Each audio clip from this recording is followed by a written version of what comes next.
Et salut à tous les amis, c'est CryptoPartage, c'est un plaisir de vous retrouver pour cette vidéo d'analyse du 27 octobre 2021. Journée un peu spéciale aujourd'hui puisqu'on est vraiment beaucoup dans le rouge. Bitcoin a décidé de faire un petit tour sous les 60 000 $. Alors forcément, du côté des alts, ce coup-ci, on lâche et on suit avec le BTC, même peut-être plus fort que le BTC. Donc c'est une journée compliquée. Je tiens tout de suite à préciser que selon le moment où vous allez regarder la vidéo, le prix du BTC sera très certainement pas au même niveau parce que là on est dans une phase où il y a beaucoup de volatilité, mais les plans que je vais vous donner dans l'analyse technique, voilà, ils vont pas valoir pour aujourd'hui ou pour demain. Je vais essayer d'avoir une vision assez globale, donc ça reste quand même intéressant à visionner.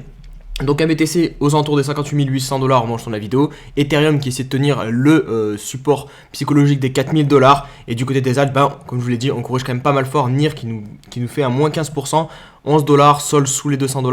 Mais on a quand même quelques cryptos qui se démarquent du lot dans l'autre sens. La première, le Shiba qui continue son pump plus 23%. AAV qui pump aussi plus 8%, 366 $. Et le dernier, c'est le OneInch qui nous a imprimé plus 45%. Je vais les passer dans l'analyse technique, comme ça nous fera un petit peu de contraste avec tout le rouge d'aujourd'hui. Un grand merci à toutes les personnes qui se sont abonnées au compte Twitter, puisque regardez, on vient de dépasser les 3000 abonnés, donc vraiment ça me fait chaud au cœur. Ça fait plaisir de voir que la petite famille grandit, CryptoPartage, on est de plus en plus, et c'est top, hein, le but de toute façon c'est de grandir au maximum. Donc n'hésitez pas, voilà, pour continuer à faire grandir toutes les personnes qui ne sont pas abonnées à la chaîne YouTube, un petit abonnement, et me rejoindre donc sur les différents réseaux sociaux, donc le Twitter, maintenant on peut viser les 4000, les 5000 abonnés, Insta aussi, et enfin le Discord. Plus de 500 millions de dollars de liquidés sur le BTC en à peine une heure. C'est ce qui s'est passé aujourd'hui avec la mèche ici qu'on est venu faire jusqu'à 58 000 $. Elle est pas si profonde que ça. Pour l'instant, on a juste en gros perdu le support des 60 000. Mais ça a suffi pour liquider autant de longues. Et en même temps, c'est normal hein, parce que forcément, les personnes ont dû mettre leur stop loss juste en dessous de tous ces creux ici.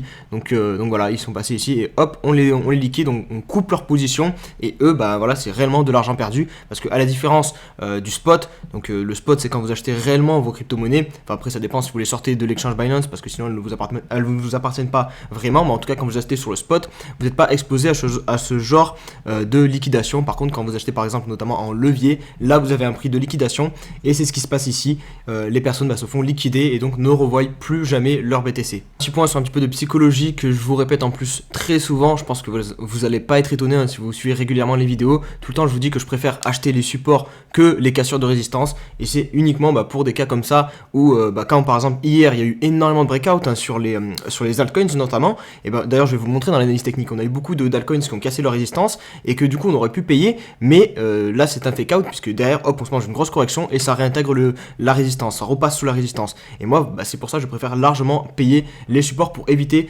ce genre de mésaventures. Et là du coup on a le compte Twitter de Phil Herix qui nous dit la même chose, donc il dit la volatilité ce matin sur la crypto est là pour vous rappeler une chose, on achète des supports, bordel, pas quand ça hype à la hausse. Et ce Phil c'est quand même un trader professionnel qui a plus de 10 ans de métier, donc voilà, ça sort pas de moi parce que voilà, moi vous le savez, je suis pas trader professionnel, hein, je suis un passionné de crypto-monnaie et ça fait plaisir voilà, quand tu as des professionnels du milieu qui viennent conforter ce que tu dis. Un autre tweet qui résume assez bien la psychologie sur les marchés et notamment celui des cryptos. Donc marché rouge, quel est mon plan d'entrée? Marché vert, quel est mon plan de sortie? Et ça c'est vraiment quelque chose que vous devez tout le temps avoir en tête. C'est pour ça que je vous dis d'avoir des ordres d'achat déjà positionnés en avance pour justement quand on a des moments comme ça où tout s'emballe, où ça va super vite, on a des mèches, ça remonte hyper vite. Et si vous en amont vous avez déjà préparé vos ordres d'achat, vous êtes tranquille, vous ne stressez pas, vous n'avez pas vos émotions qui rentrent en jeu, vous n'êtes pas en train de devoir courir sur un exchange pour placer, acheter je ne sais quoi. Non, vous avez déjà votre plan, donc vous êtes tranquille. Si vos ordres d'achat sont pris, tant mieux, c'était votre plan, vous l'avez défini. Vous avez défini en amont une stratégie. Pourquoi ici c'est intéressant d'acheter, je sais pas, parce qu'il y a une moyenne mobile, parce qu'il y a un support, parce qu'il y a un niveau Fibonacci. Enfin, il y a plein de raisons pour que vous achetiez à ce niveau-là, mais c'est vraiment le plus important, c'est de faire tout ça en avance pour justement être tranquille dans ces moments de volatilité et ne pas mettre en jeu ses émotions dans ces moments-là, parce que les émotions, il n'y a rien de pire pour faire des conneries. FTX qui continue son expansion et qui va casser sa tirelire littéralement pour se payer une pub de 30 secondes pendant le Super Bowl. Alors je pense que vous connaissez tous le Super Bowl, hein, c'est vraiment un des plus gros shows à l'américaine dans le sport. Donc c'est pour celui qui aura lieu en 2022, donc plus de 6,5 millions de dollars dépensés donc pour une publicité de 30 secondes sur l'exchange FTX. Une news qui va plaire aux fans d'ADA Cardano puisque deux résidences se sont vendues contre 4,1 millions d'euros en ADA. au Portugal. Donc apparemment enfin la blockchain va servir à quelque chose. Non, en vrai je rigole. Commencez pas à me spam en commentaire les fans d'ADA Cardano. Plus sérieusement, donc deux résidences de luxe qui se vendent contre de l'ADA. C'est la société donc Prometheus International qui a développé ce projet immobilier, et voilà, elle compte proposer des résidences de luxe en acceptant les paiements en crypto-monnaie, et notamment celle donc de la blockchain de Cardano avec de l'ADA. Allez, on se retrouve pour l'analyse du BTC qui a donc décidé de venir nous faire une frayeur sous le niveau très important des 60 000 dollars. C'était plus ou moins à prévoir, hein. Voilà, moi je vous l'ai dit que le scénario que je pensais pour cette semaine, c'était de rester entre 60 000 et 63 000 dollars, hein, avec notamment les clôtures du CME qui arrivent vendredi et un max pain à 54 000 dollars. Je pensais qu'en restant au-dessus ou à la limite de 60 000, ça pourrait passer. Là, on semble vouloir descendre un peu plus bas. Donc on va voir, parce que attention, ce n'est pas fait. Il va falloir attendre les clôtures, hein. Là, pour l'instant, on n'a qu'une seule bougie. Autant ce soir, voilà, on vient faire un petit tour sur le 4 heures, sur le 1 heure ici en bas, et on vient reclôturer la bougie daily dans cet espace-là. Donc ça, c'est clairement un scénario qui est possible. Donc on va attendre la clôture aussi de ce soir. C'est pour ça qu'il ne faut pas s'affoler, qu'il faut avoir ses plans préparés à l'avance pour justement y voir un peu plus clair. Globalement, sinon, on est donc venu chercher ce niveau qui peut nous servir de support, hein. Vous voyez, c'était une ancienne résistance. Donc le niveau des 58 100 dollars à peu près, donc 58 000 dollars, on va arrondir. Vous voyez, on est venu mécher pile sur ce niveau-là. Donc pour l'instant, c'est le niveau qui nous sert de support. Au niveau du RSI, on arrive quasiment dans la zone de survente. Donc pareil, on peut plus ou moins très vite trouver un support, ou du moins se calmer un petit peu à court terme avant peut-être de reprendre la baisse, hein. Ça ne veut rien dire ça, parce que là maintenant on est en tendance baissière, donc on peut très bien venir chercher encore plus bas. Et pareil, regardez, si on prend les moyennes mobiles, vous voyez, la bleue vient de croiser la rouge à la baisse, et ça aussi c'est synonyme d'une tendance baissière, puisque en tendance haussière on a la bleue au-dessus de la rouge, en tendance baissière on a la bleue en dessous de la rouge. Et juste avant de passer sur le daily, je voulais aussi vous montrer ça. Alors j'en ai pas parlé avant, je l'ai tourné sur les réseaux sociaux, je l'avais pas bien identifié, mais en même temps elle est pas très claire. Donc c'est une épaule, tête-épaule potentiellement ici, qu'on peut dessiner. Après voilà, je vous dis, elle est pas propre du tout, hein. Là normalement on aurait dû déjà remonter ici. Enfin là on est venu faire un creux qui a duré beaucoup plus longtemps que ici. Donc bon, elle est pas parfaite, mais bon, elle s'entend. Et si jamais voilà, on vient à clôturer, vraiment casser du coup cette ligne de coup, c'est fait en fait, parce qu'on a clôturé en dessous là. Et l'objectif en théorie, j'ai calculé tout à l'heure, était aux alentours des 55 000 dollars. Donc voilà, on peut garder ça dans un coin de notre tête. Et maintenant on va se mettre sur le daily, et là je vais essayer de vous donner des targets un peu plus raisonnables et un peu plus court, moyen terme, enfin du moins sur une correction sur du daily en tout cas. Donc déjà il va falloir, je vous ai dit, valider une clôture sur le daily au-dessus, en dessous plutôt, pour valider vraiment qu'on perd le support en dessous des 60 000 dollars. Je vais vous mettre un trait blanc ici pour que vous identifiez bien le niveau à ne pas perdre. C'est tout simplement le niveau des clôtures. Ici, vous voyez, on a eu des clôtures à chaque fois, ici, qui matérialisent finalement le support. Donc pour moi, il est à 60 000 et quelques. Donc clairement, si on clôture en dessous de ce niveau-là, je pense que voilà, on pourra affirmer qu'on a perdu le support. Pareil, vous voyez, on a aussi la EMA 21. Donc pareil, ça aussi, c'est un support potentiel. Clôture en dessous, ça rajoutera encore plus un biais négatif, un biais baissier. Voilà, après, encore une fois, c'est pas, c'est pas au dollar près. Donc voilà, il faut essayer de comprendre un petit peu la psychologie, voir plus on va clôturer bas, plus forcément on aura des chances d'aller plus bas, et plus on va clôturer de manière ambiguë et pas forcément claire, plus on pourra se dire attention, c'est peut-être un fake out, peut-être qu'on fait semblant de perdre le support, mais finalement on ne le perd pas. Donc voilà. Maintenant, si je devais vous donner des targets baissières, si on perd réellement le support, on va utiliser Fibonacci. Alors je vais mettre le bon, attendez, c'est pas celui-ci normalement que j'utilise. Hop, je vais remettre. Hop, et voilà. Hop. Donc on a les 0,38 qui sont situés aux alentours de 56 000 dollars, donc ça pourrait correspondre aussi avec l'objectif de l'épaule tête-épaule qui est situé aux alentours de 55 000.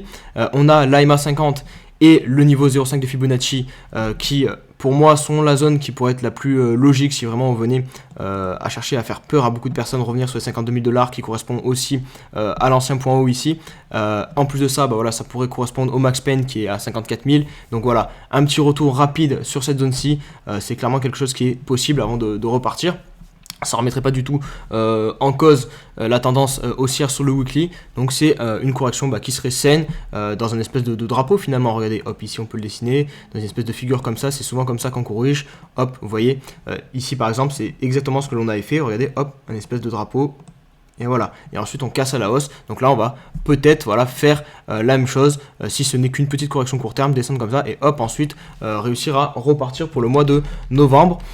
Donc voilà, donc ça c'est le premier niveau, enfin le deuxième niveau au niveau des 0,5 de Fibonacci. Après on aura la zone extrême, donc entre les 0,6 et les 0,7. Et là pour le coup il ne faudra pas s'éterniser ici, parce que si on vient à enfoncer cette zone-ci, là on aura un changement au niveau de la dynamique, même sur du moyen terme, même potentiellement sur du weekly. Donc vraiment je préférais qu'on s'arrête au niveau des 52 000 $, voilà, je vais pas vous mentir, plutôt qu'on a de descendre trop bas, parce que ça pourrait vraiment remettre en cause le bull run en seconde partie, en dernière partie d'année là. Et dernier petit point sur le récit, vous voyez, on est en train de bien exploser la trend ici, où on avait ces deux petits points de contact. Là, hop, le troisième finalement, on le brise. Donc on va revenir sur la zone neutre, à voir aussi, ça peut servir de support si on tient ce niveau-ci. Et un petit point aussi sur le weekly, comme ça on aura fait la boucle, et je vais aussi faire le mensuel, comme ça vraiment on aura fait toutes les unités de temps, et pour surtout vous faire comprendre l'importance de ce niveau à 60 000 $, de le tenir. Là, vous voyez, c'était une bougie d'incertitude qu'on a fait la semaine dernière, on a réussi pourtant à tenir le niveau 60 000. Là, attention, donc on se dirige en dessous, donc ça serait dommage de venir clôturer en dessous, mais vous le voyez, comme je vous l'ai dit, pour remettre en cause la tendance haussière sur le weekly, il faut venir perdre ce bas. Donc en soi, on a jusqu'à 44 000 $ avant de commencer réellement à s'inquiéter, parce qu'on peut faire clairement quelque chose comme ça, hop, et ça ferait un creux ici, enfin celui-ci plus haut que celui-ci, donc voilà, aucun problème d'un point de vue de la dynamique haussière. Mais voilà, je préférais quand même qu'on vienne bien à tenir ce support des 60 000 $ pendant plusieurs semaines, et comme ça, ça nous ferait un gros support et on pourrait vraiment aller beaucoup plus haut. Donc il faut attendre aussi la clôture weekly. C'est pour ça que je vous dis, ne vous précipitez pas, tranquille, c'est de la volatilité, il faut attendre les clôtures déjà daily, et ensuite la weekly, et même la mensuelle qui va être très importante. Vous allez comprendre pourquoi. Vraiment, on est sur une semaine cruciale, hein. Je vous l'ai dit hier, le titre de la vidéo d'hier, c'était une semaine sous haute tension, et voilà, c'est pas pour rien, parce que regardez la clôture mensuelle, on est pile sur le niveau où il va falloir réussir à clôturer au-dessus, donc 59 500 $ à peu près, 800 exactement, donc voilà, il va falloir réussir à clôturer au-dessus. Ça serait un signal haussier, parce que pareil, du coup on viendrait valider un nouveau plus haut, une clôture mensuelle la plus haute jamais réalisée sur le BTC, et c'est comme quand on avait fait sur le weekly ou sur le daily, c'est des signaux qui sont haussiers,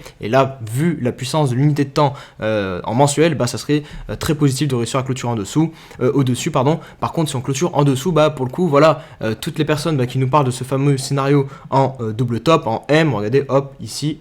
Alors la ligne de coup, elle sera positionnée ici, mais voilà, ces personnes-là auront de quoi parler, auront de quoi défendre leur scénario si on vient justement clôturer en dessous. Ça veut dire en fait tout simplement, vous voyez les mèches qu'il y a ici, la mèche ici, ça veut juste dire en fait qu'il y a des vendeurs, qu'il y a des gens qui se positionnent ici et qui vendent, et donc on ne peut pas aller plus haut, donc pour ça qu'il faut à tout prix réussir à les défoncer, hein. Voilà, il n'y a pas d'autre mot, il faut les défoncer et réussir à clôturer plus haut pour éloigner ce scénario du double top et de potentiellement partir en bear market.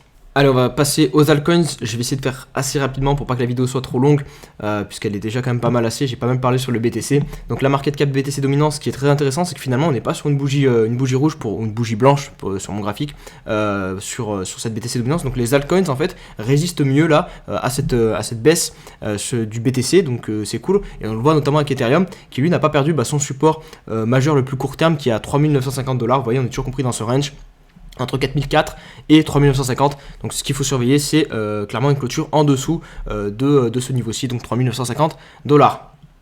Du côté du jeton de crypto.com, et là ça va permettre d'illustrer ce que je vous dis tout le temps, donc la cassure de résistance et d'acheter la clôture au-dessus. Vous voyez là on a clôture au-dessus, donc vous aurez pu rentrer agressivement en payant la cassure de la résistance. Qu'est-ce qui se passe derrière? On réintègre, et ça c'est le pire, parce que du coup vous avez acheté un point haut, et c'est pour ça donc que je vous dis tout le temps, il est préférable d'acheter les supports, comme ça au moins vous avez en théorie quand on arrive d'un support, on arrive forcément d'une baisse, donc déjà vous achetez pas un point haut, parce que tout ça vous l'avez pas acheté, donc vous achetez un support qui est beaucoup plus bas, donc vous économisez un petit peu de pourcentage de baisse, en gros, si jamais on vient à baisser plus bas. Donc c'est pour ça que je vous dis privilégier quand même les supports, c'est plus intéressant. NIR, ça doit être pareil, voilà, on dégueule un petit peu aussi, on fait un nouvel ATH très légèrement, hop, derrière on dégueule. Le VRA, j'ai pas mis spécialement de nouvelle alt. Ah si, je voulais vous passer rapidement AAV, donc où est-ce qu'il est? Hop, AAV est ici, donc AAV il nous a fait un truc hyper intéressant. Mais là c'est dégueulasse aussi finalement. On a juste fait une grosse mèche jusqu'à 475 $, et notamment le niveau très important des 400 et quelques dollars qui aurait pu nous valider une sortie déjà de toute cette compression, de toute cette zone de consolidation. Et là pour le coup on semble se diriger vers un nouvel échec. Et l'autre crypto aussi que je voulais vous montrer, c'était OneInch, il me semble. Voilà, et OneInch au final on va se diriger peut-être vers la même chose, parce que pareil, d'ailleurs je voulais passer dans la dernière vidéo, je crois OneInch aussi, on avait ce niveau donc qui pouvait déclencher un pump, on l'a fait très violemment, mais on est même venu chercher quasiment un nouvel ATH, donc bravo à ceux qui ont réussi à rentrer sur OneInch. Mais là encore une fois, vous voyez, c'est toute l'importance de pouvoir placer des ordres de vente et des ordres d'achat à l'avance, parce que là pour le coup, vous aurez très bien pu rentrer ici et vous dire je vais revendre une petite partie dès qu'on arrive à l'ATH, et donc si vous y avez déjà positionné votre ordre de vente, et hop, automatiquement il aurait été placé et vous aurez pu sortir des gains, tandis que si vous ne l'avez pas fait, impossible que vous réussissiez à choper cette mèche, à part si vous étiez devant votre PC et prêt à dégainer. Mais voilà, c'est toute l'importance donc de placer des ordres d'achat et des ordres de vente en avance. Voilà les amis, je pense que c'est tout pour cette vidéo. Je pense pas que je vais répondre à une question d'abonné parce que la vidéo est déjà pas mal longue, donc pas de panique, surveillez vos plans, et on se rejoint sur les différents réseaux sociaux, notamment sur le Discord si vous voulez me parler. On se dit à demain pour une nouvelle vidéo. Allez, ciao.